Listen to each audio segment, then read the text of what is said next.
Hello, welcome to legal Kuldeep. आज हम इस वीडियो में बात करने वाले हैं मिस कैरीज के जो भी ऑफेंस है उसके बारे में। ये जो पर्टिकुलर यूनिट है कोजिंग मिस कैरीज, ये चैप्टर 5 के अंदर आती है और चैप्टर 5 है वो पूरा सेक्शन 63 से लेकर के 69 के बीच में आता है और इसमें offences against women and child के बारे में दे रखा है। तो ये जो इसके अंदर 5 यूनिट है, तो 5 यूनिटों में से ये एक यूनिट है जिसका नाम है कोजिंग मिस कैरीज। इसमें सेक्शन 88 से लेकर के 92 के बीच में आता है ये। तो आज हम बात करते हैं 88 के बारे में। एज 88 में देर का कि आप मिस कैरीज करवा रहे हो किसी वुमन का, ठीक है। तो मिस कैरीज एक ही सर्कमस्टांस में अलाउड है कि जब आप गुड फेथ में करवा रहे हो, और वो गुड फेथ कौन सा है कि सेव लाइफ ऑफ वुमन। जो प्रेग्नेंट वुमन है आप उसकी लाइफ बचाने के लिए आप यदि मिस कैरीज करवा रहे हो वो अलाउड है। बाकी किसी भी कंडीशन में यदि आप मिस कैरीज करवाते हो उस कंडीशन में वो एक ऑफेंस होता है और उसकी इम्प्रिजनमेंट 3 साल तक की है और साथ में फाइन भी हो सकता है आपको, या बोथ, मतलब या तो 3 साल तक की सज़ा या सिर्फ फाइन से भी ये पनिशेबल है, या फिर ये दोनों ही मिल सकते हैं, कुछ आपको ये सज़ा और कुछ आपको ये फाइन, ठीक है। अब यहाँ पर एक वर्ड आता है quick with child. Quick with child का मतलब होता है जब माँ के पेट में जब बच्चा होता है तो वो उसको माँ जब उसको फील करना शुरू कर देती है, मतलब वो मूवमेंट करता है और उसको माँ उसको फील कर देती है। ये जनरली प्रेगनेंसी के 16 मंथ से लेकर के 20 जो वीक आता है, इस वीक के दौरान ये उस वुमन को फील होता है। तो जब क्विक विथ चाइल्ड होती है वुमन का और उस समय आप यदि उसका मिसकैरेज करवा देते हैं तो उस कंडीशन में आपकी जो इम्प्रिजनमेंट है वो 7 साल तक जा सकती है, 7 साल की इम्प्रिजनमेंट तक, और प्लस फाइन भी आपको। ऊपर वाले में क्या था कि फाइन आपके लिए कंपलसरी नहीं था, यदि कोर्ट चाहे तो सिर्फ फाइन देके भी आपको छोड़ सकता है, लेकिन यहाँ पे इम्प्रिजनमेंट होगी और साथ में आपको फाइन के साथ में भी पनिशेबल ऑफेंस है ये। अब इसका एक्सप्लेनेशन ये बात करता है कि ठीक है, हम दूसरे के कॉन्टेक्स्ट में बात कर रहे हैं कि दूसरा कोई पर्सन है वो मिसकैरेज करवा देता है। यदि वुमन खुद अपने आप से यदि वो मिसकैरेज करवाती है तो वो भी इसके अंदर इंक्लूड होगी, वो भी यहाँ पर दोषी होगी, ठीक है। सेक्शन 89 बात करता है कि जब मिसकैरेज करवा रहे हो उस कंडीशन में वुमन की कंसेंट नहीं है, ठीक है। अब उस कंडीशन में क्विक विथ चाइल्ड वो वुमन है या नहीं है इस चीज़ से कोई फ़र्क नहीं पड़ता है, दोनों के लिए पनिशमेंट सेम ही है।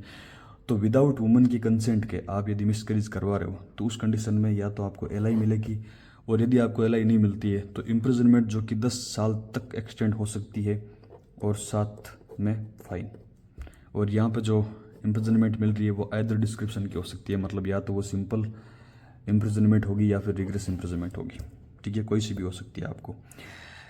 तो सेक्शन नंबर 90 ये बात करता है कि जब आप मिसकैरेज करवा रहे हो तो उस कंडीशन में यदि उस वुमन की डेथ हो जाती है तो फिर आपके लिए क्या पनिशमेंट है। यदि डेथ हो जाती है तो इम्प्रिजनमेंट जो कि 10 साल तक एक्सटेंड हो सकती है विथ फाइन। मिसकैरेज करवा रहे हो, वुमन की डेथ हो जाती है और आपने उस वुमन से परमिशन भी नहीं ली थी, मतलब उसकी कंसेंट भी नहीं ली थी, तो उस कंडीशन में इसमें क्या था कि ऊपर वाले में क्या था कि कंसेंट है उस वुमन की, इस वाले में क्या है कि वुमन की कंसेंट थी मिसकैरेज करवाने के लिए, लेकिन वुमन की डेथ हो गई मिसकैरेज करवाते हुए, ठीक है। अब 3 एलिमेंट है, एक तो मिसकैरेज करवा रहे हो, ऊपर से डेथ भी होगी वुमन की, और फिर ऊपर से उससे कंसेंट भी नहीं ली। तो इस कंडीशन में क्या होगा, या तो एलआई होगी या फिर जो अबाउ मेंशन्ड जो इम्प्रिजनमेंट है जो कि ये वाली 10 साल तक एक्सटेंड हो सकती है और विथ फाइन। इसका एक्सप्लेनेशन ये बात करता है कि ये ज़रूरी नहीं, it is not essential that offender should know. ये ज़रूरी नहीं है कि ऑफेंडर को पता हो कि जो मैं एक्ट करने वाला हूँ, मतलब जो मैं मिसकैरेज करने वाला हूँ, इस मिसकैरेज में उस वुमन की डेथ होगी या नहीं होगी, उसके जानने उसके नहीं जानने से कोई फ़र्क नहीं पड़ता है। अब बात करते हैं सेक्शन 91 के बारे में। सेक्शन 91 ये बोलता है कि कोई आदमी इस कोई एक्ट करता है या फिर उस एक्ट का कारण बनता है, ठीक है। कौन सा एक्ट का, कि वो प्रिवेंट कर दे चाइल्ड को बीइंग बोर्न अलाइव, उस बच्चे को जिंदा पैदा होने से रोक देता है, ठीक है। मतलब वो उसको जिंदा पैदा नहीं होने देता है, या फिर वो कुछ ऐसा कर देता है कि वो बर्थ के बाद में उसकी डेथ हो जाती है और उसका इंटेंशन है ये सब करने का, और वो गुड फेथ में नहीं करता है। मतलब ठीक है, यदि किसी वुमन के प्रेगनेंसी में कुछ डिफिकल्टी आ रही है तो यदि माँ को बचाने के लिए, यदि मदर को बचाने के लिए ऐसा कुछ किया जा रहा है तो वो चीज़ एक्सेप्शन है, वहाँ पर ऐसा कर सकते हो। लेकिन ये कंडीशन वहाँ पे नहीं है। एक नॉर्मल सर्कमस्टांसेस में आप उस बच्चे को या तो अंदर ही मार देते हो या फिर उसको ऐसा कुछ करते हो कि वो बाहर आने के बाद में मर जाएगा। ठीक है, जैसे हरियाणा वगैरह में ऐसा बोलते हैं कि मारते हैं जो मतलब जो फीमेल चाइल्ड होती है उनको, तो उनके लिए ये ऑफेंस यहाँ पे सेक्शन 91 लगता है ना। कोई भी एक्ट करता है या तो वो खुद ऐसा करता है और ये इतनी नॉलेज नहीं है कि बच्चा किस तरीके से मारा जाता है अंदर, तो वो किसी डॉक्टर वगैरह को या कोई प्रोफेशनल को है उसको हायर करता है, तो वो कॉज उसका कारण बनता है कि बच्चा जिंदा पैदा नहीं हो, या फिर यदि पैदा हो भी जाए तो बाद में मर जाए। तो इस कंडीशन में जो इम्प्रिजनमेंट है वो 10 साल तक ही हो सकती है, या फिर उसको फाइन हो सकता है, या फिर ये दोनों ही हो सकते हैं उसको। ठीक है, और यहाँ पे जो इम्प्रिजनमेंट हो रही है वो आइदर डिस्क्रिप्शन की है, वो सिंपल भी हो सकती है और वो रिग्रेस भी हो सकती है। अब बात करते हैं सेक्शन 92 के बारे में। सेक्शन 92 ये बात करता है कि जब कोई, मेरे हिसाब से ऊपर वाला ये पोर्शन आया नहीं था जब मैं इसको डिस्कस कर रहे थे, पर कोई नहीं, अब आ गया। सेक्शन 92 ये बोलता है कि जब कोई ये इसको हम एक मतलब कहानी की तरह समझते हैं, ये वुमन है जो प्रेग्नेंट है ना। कोई आदमी कुछ ऐसा एक्ट करता है जो उसको पता है कि इस वुमन की डेथ हो जाएगी, इस वुमन की मौत हो जाएगी मेरे ऐसे करने से। ठीक है, लेकिन वो इसके ऊपर ये एक्ट करना चाह रहा है कि इसकी मौत हो जाए, लेकिन कुछ फॉर्चुनेटली वुमन बच जाती है।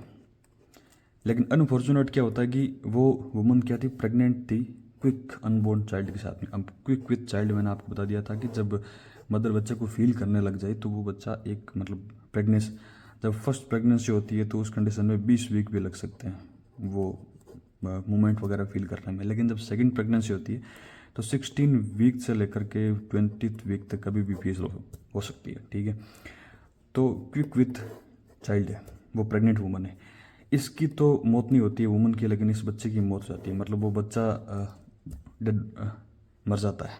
तो उस कंडीशन में ये वाला सेक्शन इसके ऊपर अप्लाई होगा। ठीक है, वुमन है जो कि प्रेग्नेंट है, ये ऐसा एक्ट करता है कि यदि मर जाती तो वो डेथ, इसकी यदि डेथ हो जाती तो ये कल्पेबल होमिसाइड के लिए लाइबल होगा, और वो प्रेग्नेंट है क्विक अनबोर्न चाइल्ड के साथ में। ठीक है, तो वुमन नहीं मरती है लेकिन जो क्विक अनबोर्न चाइल्ड है वो मर जाता है। तो इस कंडीशन में जो भी ऐसा काम करता है उसको इम्प्रिजनमेंट हो सकती है जो कि 10 साल तक एक्सटेंड हो सकती है विथ फाइन। और यहाँ पर जो इम्प्रिजनमेंट है वो आइदर डिस्क्रिप्शन की है, मतलब सिंपल भी हो सकती है और रिग्रेस भी हो सकती है। तो हमने इस वीडियो के अंदर जो पूरा सेक्शन 88 से लेकर के 92 तक देख लिया, और बाकी के भी BNS के कोई सा भी सेक्शन आपको देखना है तो चैनल पर जाकर आप विजिट कर सकते हैं। Thank you.